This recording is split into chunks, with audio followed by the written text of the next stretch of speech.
ಯೋಜನೆ ಆಗ್ಬೇಕಂತ ಹೇಳಿ ಒಂದ್ ಕಡೆ ಹತ್ತನಿ ಜೊತೆಗೆ ಚಿಕ್ಕೋಡಿ ಗೋಕಾಕ್ ಹೋರಾಟವನ್ನು ಮಾಡ್ತಿದ್ದಾರೆ.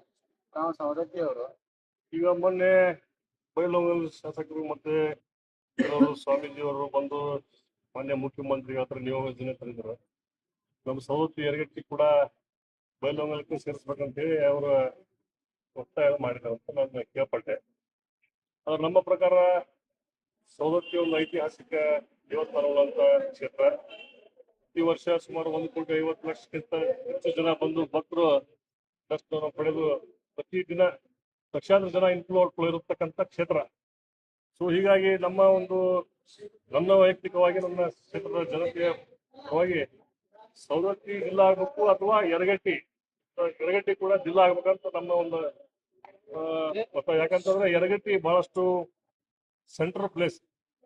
ಯರಗಟ್ಟಿಯಿಂದ 30 kilometre Bailhongal, 30 kilometre Savadatti, 30 kilometre Ramdurg, 30 kilometre Gokak, Arabhavi. ಈ ರೀತಿ ಒಂದು 4-5 ತಾಲೂಕು ಸೆಂಟ್ರಲ್ ಪ್ಲೇಸ್ ಆಗೋದ್ರಿಂದ ಯರಗಟ್ಟಿ ಜಿಲ್ಲಾ ಆದ್ರೆ ಬಹಳಷ್ಟು ಒಂದು ದೊಡ್ಡ ಒಳ್ಳೇದಾಗ್ತೈತೆ ಅಂತ ನಮ್ಮ ಭಾವನೆ.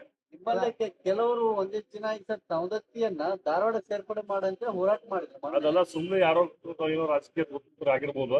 ಆದ್ರೆ ನಮ್ಮ ಪ್ರಕಾರ ಬೆಳಗಾವಿ ಜಿಲ್ಲೆ ಬಹಳಷ್ಟು ನಾವು ಸ್ಯಾಟಿಸ್ಫೈಡ್ ಇದೀವಿ. ಬೆಳಗಾವಿ ಜಿಲ್ಲೆಯಲ್ಲಿ ಉಳಿತೀವಿ.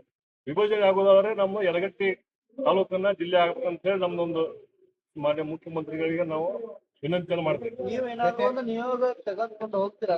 ಹೋಗಿದ್ದಾನೆ ಎಲ್ಲ ರೆಡಿ ಮಾಡ್ಕೊಂಡು ಈಗ ನಾವು ಸವದತ್ತಿ ತಾಲೂಕಿನವರು ಯರಗಟ್ಟಿ ತಾಲೂಕಿನವರು ಸೇರಿ ಮಾನ್ಯ ಮುಖ್ಯಮಂತ್ರಿಗಳಿಗೆ ಭೇಟಿಯಾಗಿ ನಾವು ಮನವಿಯನ್ನ ಕೊಡ್ತೀವಿ. ಒಂದ್ ವೇಳೆ ಬೈಲಹೊಂಗಲಕ್ಕೆ ತಾವು ಸೇರ್ಪಡೆ ಆಗಂತೇಳಿ ಮನವಿ ಮಾಡ್ಕೊಂಡ್ರೆ ಇಲ್ಲ ಬೈಲಹೊಂಗಲ ನಾವು ನಮ್ದು ಯರಗಟ್ಟಿನೇ ಜಿಲ್ಲಾ ಆಗ್ಬೇಕು. ಗೋಕಾಕ್ ಅದ ಎಲ್ಲ ಮೇಲೆ ಹಾಕಿಲ್ಲ ಕೂಲಿ. ನಮ್ಮ ಪ್ರಕಾರ ಯರಗಟ್ಟಿನೇ ಜಿಲ್ಲಾ ಆಗ್ಬೇಕು. ಯಾಕಂದ್ರೆ centre of the place. So Yaragatti ಜಿಲ್ಲಾ ಆದ್ರೆ ನಾವೆಲ್ಲ ಎಲ್ಲ ಆಗ್ತದೆ. ಆ ಭಾಗದ ಜಿಲ್ಲಾ ಎಲ್ಲರಿಗೂ ಅನುಕೂಲ ಆಗ್ತದೆ ನಮ್ಮ ಭಾವನೆ. Thank you.